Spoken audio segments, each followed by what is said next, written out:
everybody, and welcome to UK Gaming Network, and welcome to the latest episode of our podcast, which has now been newly christened UKGN Waffles. It's going to be a general chat of everything that's happened in the month of September. What games have we played? What's been happening in the world of gaming?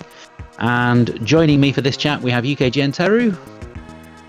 Hello. And UKGN Pad. Yo. So it's been quite a busy September. So a lot more games releases will be coming out. It's been far busier than August was. So let's crack on with the subjects. I think the first thing that we need to discuss this month is the up and down month that Sony seem to have had. They began the month with the switch off of Concord after only 2 weeks of release. Immediately followed that with the fantastic Astro bot. We've had Harry Potter Quidditch and the Plucky Squire both hitting PlayStation Plus this month. Then they went and announced the PS5 Pro and the ridiculously high price. Then they actually announced some new games at a State of Play, and then they ended the month by annoying everybody with a Horizon Zero Dawn remake that requires a PlayStation Plus login on the PC. So have you been following what Sony have been up to this month, Pat, or has it just been through what I've been telling you? A little bit through what you've been telling me. I did look at the PS5 Pro, and what a joke. That price tag. It's like £700, which if you actually do the conversion, it's $700. But if you actually convert the pounds to dollars, the UK price is $900. So Americans are actually getting it a little bit cheaper than us. Madness. But it's still 700 and still completely and utterly pointless. Yes and no. I mean, I still maintain that the 3DO, as you know, is my favourite console of all time. And when that came out, that was around £800 or something like that. And that was, 23 years ago? A very long time ago, yes. Yeah, some consoles deserve that kind of price point. Maybe it didn't at the time, but that's probably why it failed. To which it sounds like this is going to be the way that the PS5 Pro goes. I think that one might fail with that price tag. The main issue that I have with it is the fact that we're 4 years in to the current console generation with like the PS5 and the Series X, and I think we're yet to see any games that are struggling on the hardware. I mean, I don't even think we've seen anything that actually feels like it's pushing the hardware to its limits yet. No, I don't think anything's pushed it. I mean, you could argue that that Hellblade 2 on the Xbox possibly has. You could also argue a couple of the Sony exclusives have probably pushed it, like Spider-Man 2. Well, I don't know whether they've pushed it or whether it was too early. They came out around the same time as the RTX NVIDIA card. So what was that, the 2060, something like that? And then within weeks, I'm sure within weeks of the Xbox and PS5 coming out, that suddenly NVIDIA were going, oh, look, we've got the 3060 cards now.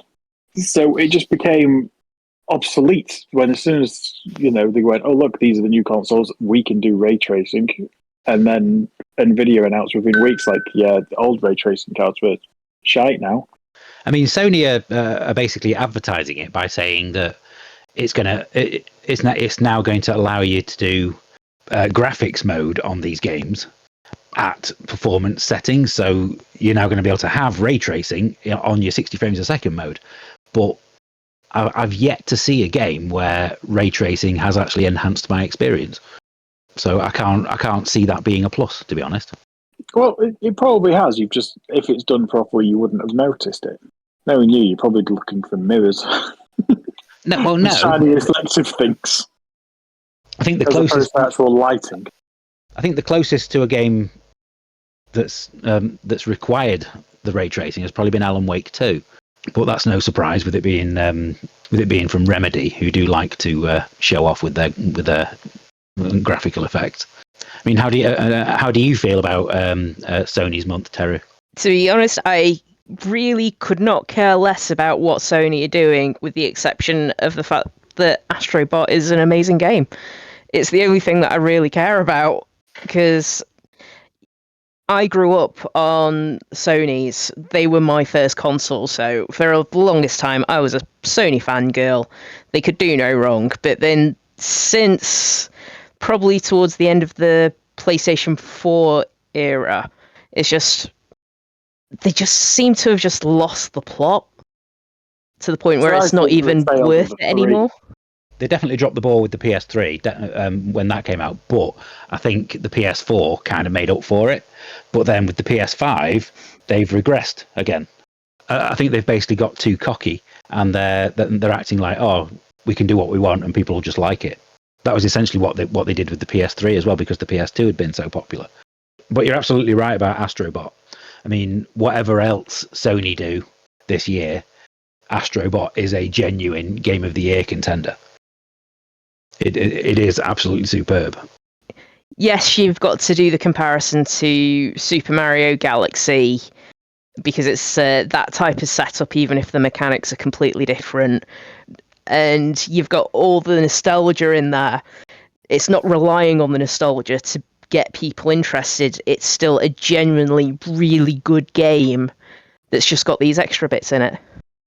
I don't think. I'm I going don't. to jump in here because I've not played it, but Yeah. that was a very bold comment that you just made that you've got to compare it to Mario Galaxy, even though the mechanics are completely different. When Mario Galaxy, it is the mechanics that make that game.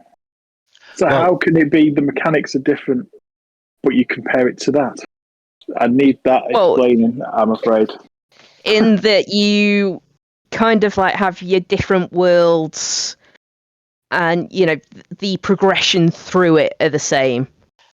That's what I've the really meant. the same way that Nintendo will quite often in their Mario games, they'll throw in an idea for one single level, and that idea will then never happen again throughout the rest of the game. It's like they're confident enough to have a brilliant idea, use it once, and then never use it again. And Astrobot does exactly the same thing. Right. And in terms of a 3D platform game, I think that this is actually better than what was the most recent Mario game? The Odyssey. Yeah, I think it's better than Mario Odyssey. But I don't think it's quite on the same level as some of the earlier 3D Mario games. But I definitely have played this more than I played Mario Odyssey, and I do think it's a fair comparison to say that it's up there with the Mario games. I know I am talking to a massive Mario fan there, and you're going to be very hard to convince without actually playing it. But Not necessarily. I do need to play it though. yes, you do. We'll have to get Zoidberg to bring it round so you can at least try it because we've got it on disc. Yes, please. That will require me to take the PS5 with me as well, though, because your PS5 doesn't have a disc drive, does it? All right. Which is obviously the other major problem with the PS5 Pro. Yes. Well, anyway, let's move on from the subject of Sony, and let's move on to a game that I know you have played, Pad, and that was the long-awaited release of the new Test Drive Unlimited game, which is a game that I have been waiting for about 8 years since it was first announced. I think it was originally supposed to be released about 18 months ago, but then it got delayed. I think it's safe to say that when I was as a game that I've been waiting for so long, I was actually incredibly disappointed in it.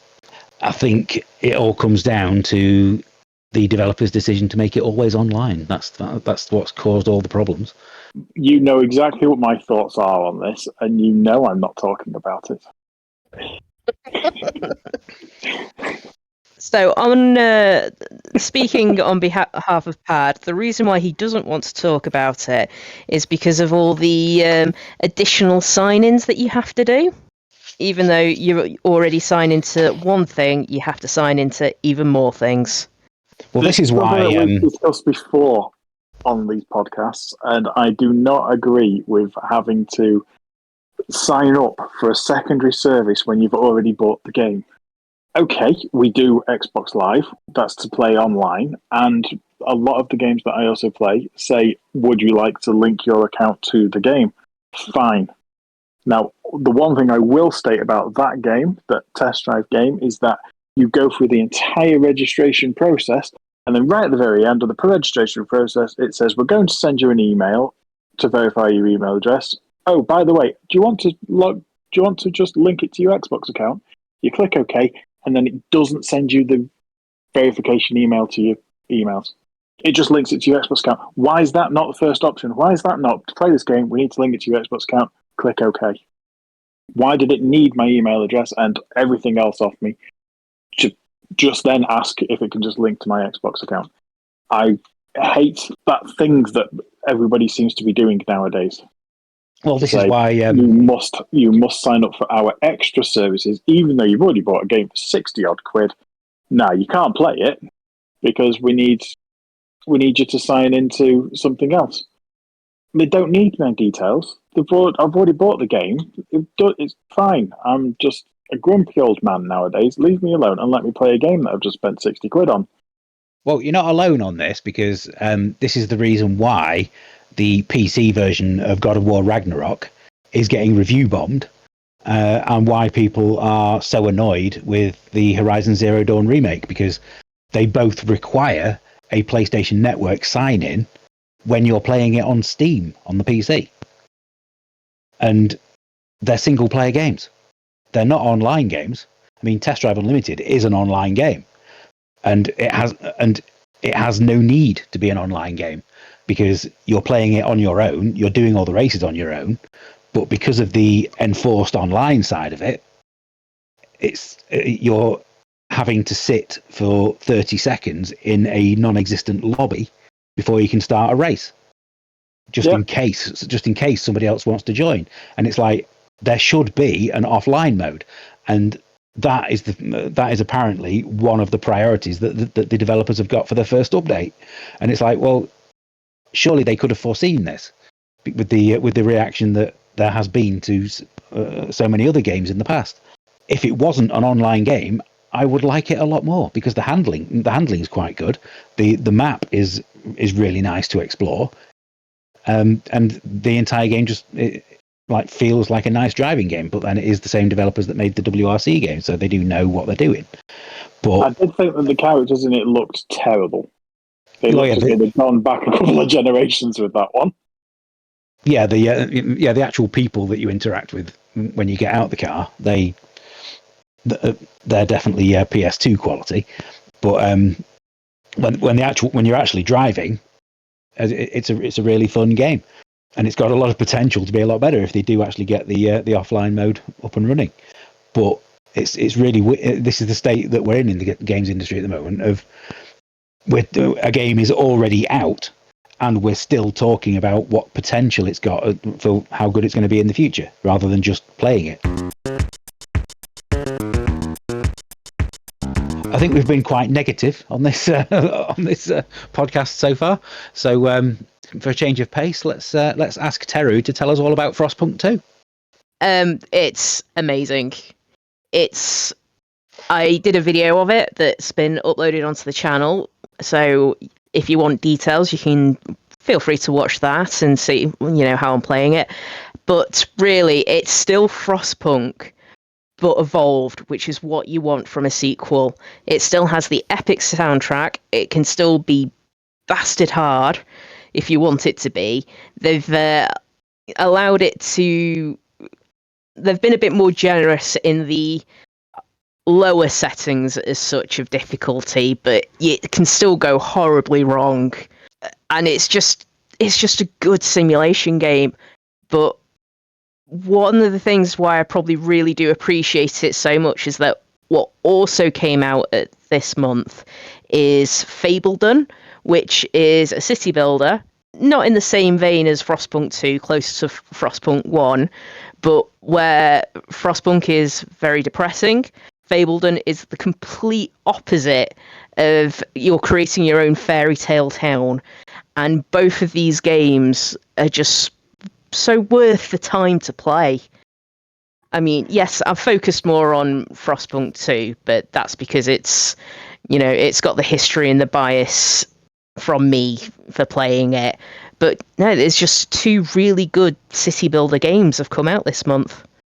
Well, I think the first Frostpunk is one of the games that you've probably put more hours in than any other. Frostpunk one's so the I- one that I've gone back to the most out of all the games that I've probably played. And so I have a feeling that Frostpunk 2 is probably going to end up going the same way. Yeah, probably. Are there any other games that people have played this month that they want to mention? I know you played the Karate Kid one, Pad. What was that like? I've got to say, it actually upset me. Oh no! I was really excited by it because huge Karate Kid fan, and This is a pixelated side-scrolling brawler, isn't it? Like so many others around at the moment.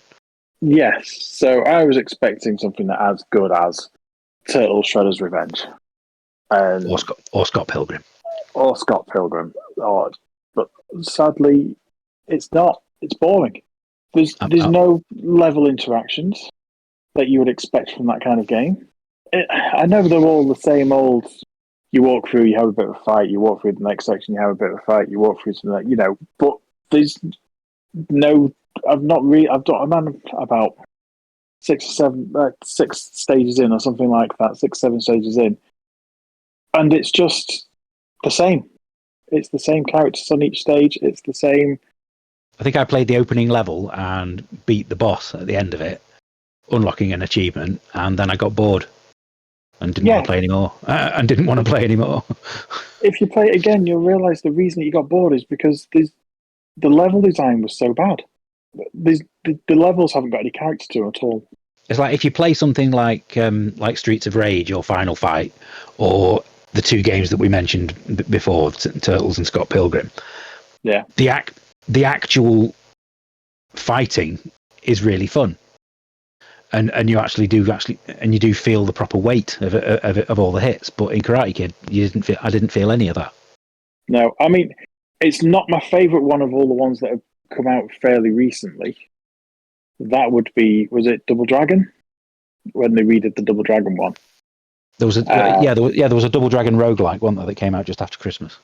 Yes. Now that was amazing because it took a few goes to actually realise what it's trying to do was build combos, and your entire game is just about building your combos up by grouping as many people together as possible. And because it had that something that was just slightly different to every other beat 'em up that's out there, I really, really enjoyed it. And I have gone back to it once or twice just to go, I wonder if I can get a higher combo on that level. So not a game that we would recommend picking up then. No. Especially not at the is it the £35 asking price that I think I paid for it. Yeah, it's not great. The little cutscenes in between make it look as though it's a mobile phone game, and then the actual fighting of it. The levels are just bland. There's nothing going on. The colours don't look right on it. It's just, level design has really let it down, I'm afraid.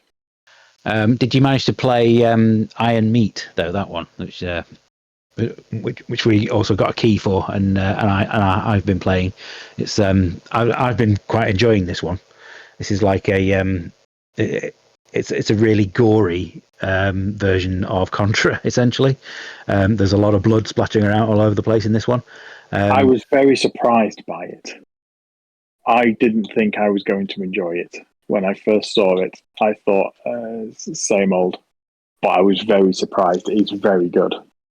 I've been getting I've been getting a lot better at it as well. I think I had a quick go on it earlier this afternoon, and I think I actually managed to get all the way to level 4 on a single credit this time, and that's the furthest I've managed to do. There have been a few games like this one in recent years, and I think that this one is very enjoyable, but I don't think it's quite as good as Blazing Chrome was, which came out a couple of years ago, which was a very similar style thing, and it's also not as good as the actual Contra game that came out earlier this year. Was it Operation Gulaga? Yeah. Which I really enjoyed as well. But for the £13 asking price, I think it's well worth a look. I should probably take this opportunity as well to point out to people that the brand new Amiga game that I reviewed a couple of months ago called Roguecraft finally came out for real at the start of September as well. You can download it for, I think it's $9.99, and I should have a boxed copy of it winging its way to me as well that I pre-ordered. It's a really good roguelike on the Amiga, brand new release for my favorite gaming system. And if you want a full review, I'll stick a link to that along with Teru's Frostpunk video in the video description. I would definitely recommend checking it out. And I feel like it feels a bit strange to be relegating the next two games to these are other games that came out this month, because these are two of the games that people have been raving about more than anything in recent times, and that's we've had Warhammer Space Marine 2 and the new Legend of Zelda game on the Switch, which have also come out in September. And in terms of Zelda, I've not played that as much as I want to because of the sheer amount of other games that have come out. But Space Marine 2, I've quite enjoyed. My biggest problem with it is that as a big fan of the original Space Marine, which was a God of War clone, it played a bit like Dante's Inferno. I mean, I know you didn't play God of War, the original, on the PlayStation, did you, Pad? But you did play Dante's Inferno. I did. So the original Space Marine played a bit like that, right. whereas this new one doesn't play like that at all. So it doesn't feel like it's a sequel to that game, even though it is still good. So it's a bit odd calling it Space Marine 2. It now plays more like a cross between Dark Souls and Gears of War, but still really good looking and really enjoyable to play. Whereas from what I've played of Zelda, it's really, really good, as you would expect. It's in the same style as the Link's Awakening remake that came out a couple of years ago. And I prefer... Makes me want to play it because I love that style. And I prefer these types of Zelda games to Breath of the Wild. So I'm probably going to play this one more than I played that one when I do eventually get the time to play it properly. Unfortunately, I've not played it. Well, yes. We'll move on to why in a bit. I was going to say we can move on to why now if you want to.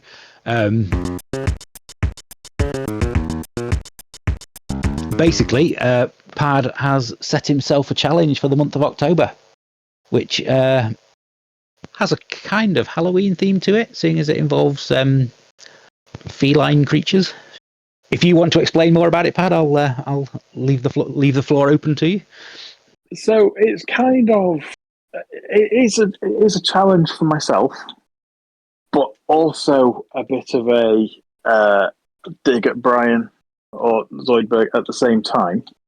Every month, I'm in the friends leaderboards for Gamerscore. Just for that month, I seem to always be on top because I'm going for my million game score, which we've spoken about a few times before in the past.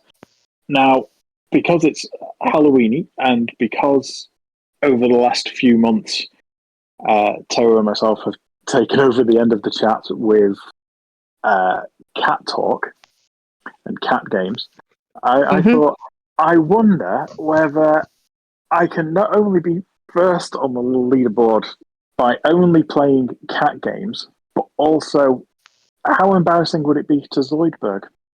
The fact that I would be beating him while limiting myself to only playing games with cats in for the entire month. That challenge is reliant on me caring about achievements, though, and I don't. But in my head, you do. It's like I don't play games purely for Gamerscore. I play games because I enjoy them. So in the case of something like going back to the Sega Rally that came out on the Xbox 360, I really enjoyed that, and I really enjoyed getting the full 1,000 on it, and I continued playing it long after I'd finished the career in order to get the full 1,000 off it because I enjoyed it. If that game had started, if I'd started to get bored of it, I would have moved on to the next game. Exactly, this is what I'm talking about. You don't need to get any thousands. You just need to play some games. All I've got to do is just play anything with cats in only. What date are we on?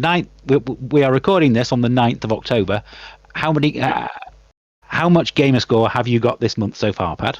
13,175. In 9 days. Yes. And can you list off some of the games that you have played? Yeah, give me a second. Right. While recording, I've been playing Hidden Shapes, Cat Realm, and Trick or Cats. Cats and Seek, which is kind of like a hidden cats in Rome style game. And Mimi the Cat New Friend came out today. I looked at that one. That's like a Sokoban style puzzle game, isn't it? Where you're just trying to guide a cat to its bed. Yes, but you've got to stack boxes on the way. Yeah. Dr. Cat, which is possibly the most depressing cat game ever. Say no more. It's essentially you're making picture puzzles with depressed cats. Well, you have eventually got round to playing Little Kitty Big City this month, haven't you? Not yet. It is there. It is in my list. It's currently downloaded. It is ready to go. These are the ones that I've just been playing. I'm going back in order here. I've also played a bit of Hidden Shapes, Lovely Cats.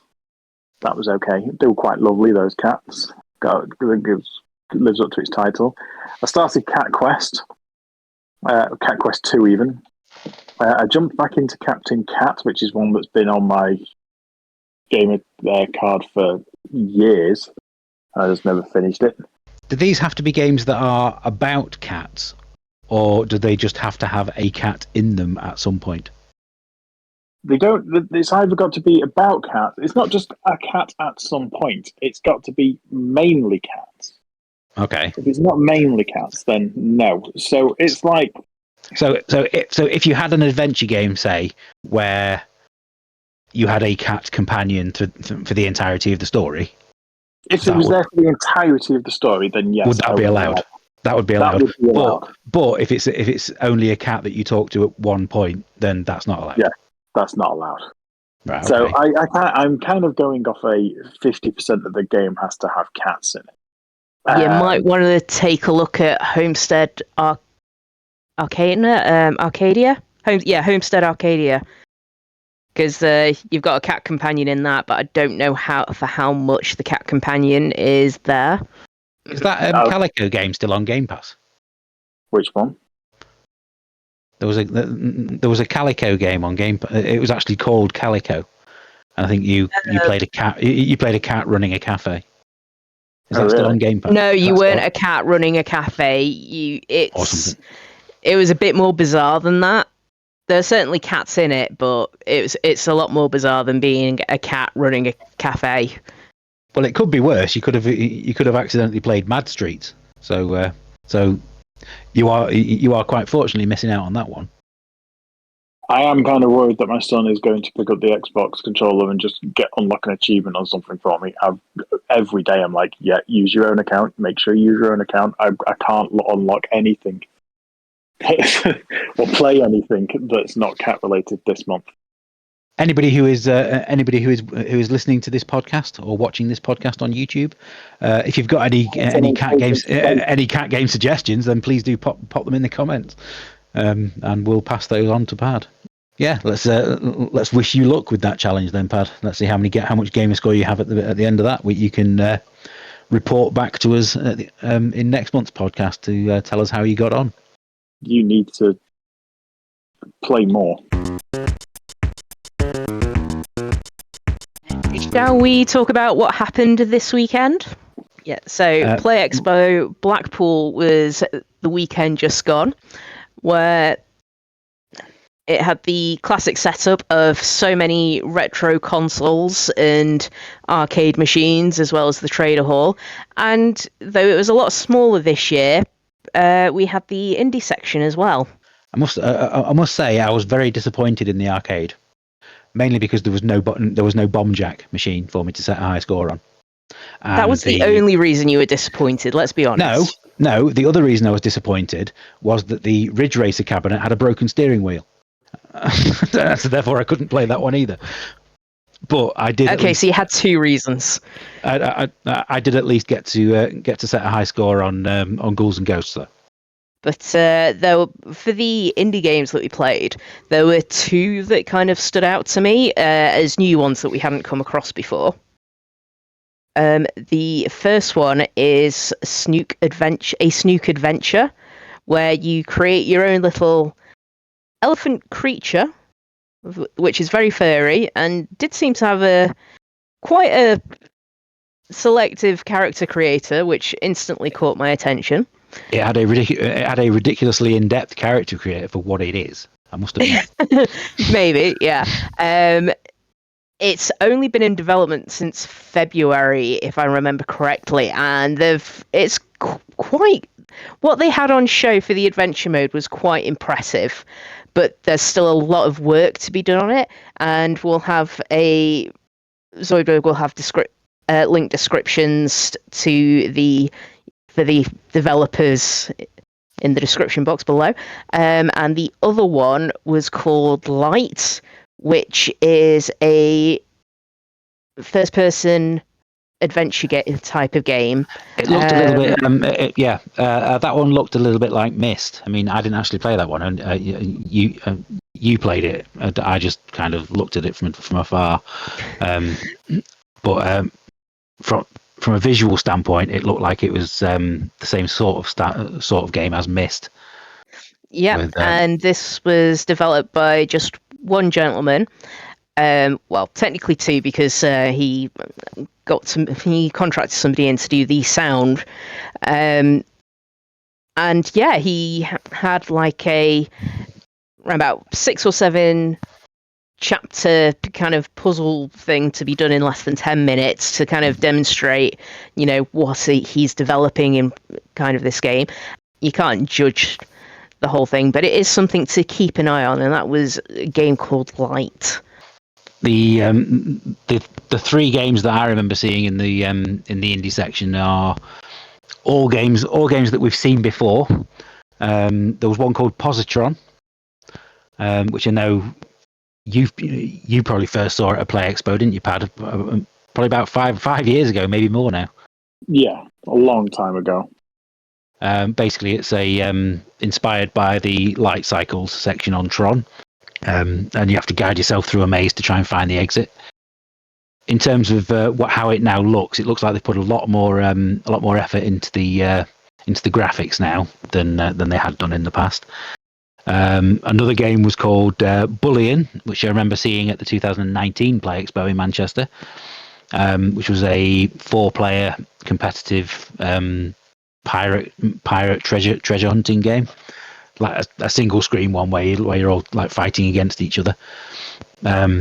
And then there was Air of the Dog, which was a game that we saw just a couple of months ago at Timeless in Arcade Club, which is a classic point-and-click adventure style that's looking really good from Tall Story Games. I'm waiting, and I'll definitely be keeping an eye on that one for when it comes out. But there weren't a huge number of indie games at this Play Expo like there have been in the past. But it's always good to chat to the people who are making them and get a little bit more information from them. I've definitely got the bug for wanting to go back to more gaming events, so we will be trying to get to more over the next couple of years, I would imagine. Okay, so I think that probably just about wraps it up for the month of September. October is looking like it's not going to be quite as busy a month for new releases, which is probably a good thing with the amount of cat games that Pad has to play. Obviously, because we're in October, we'll be doing some spooky content throughout the rest of the month. So I have some live streams planned for the Castlevania Dominus collection, and we've also got the Silent Hill 2 remake as well to play. So look out for those live streams. We'll make sure that we advertise them heavily, if we so that you don't miss them.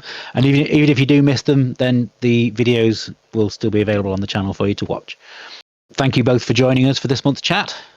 Good luck with your Gamer Score Challenge, Pad. Yep.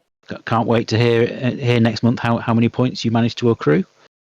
And thank you for joining us, Teru, and I'll let you get back to playing some Frostpunk. Yeah, but still need to talk to Pat about how I was slightly disappointed in Hidden Cats in Berlin. Don't get me wrong, it's still a great hidden object or hidden cats game, but they were missing the the indicators for the special cats where things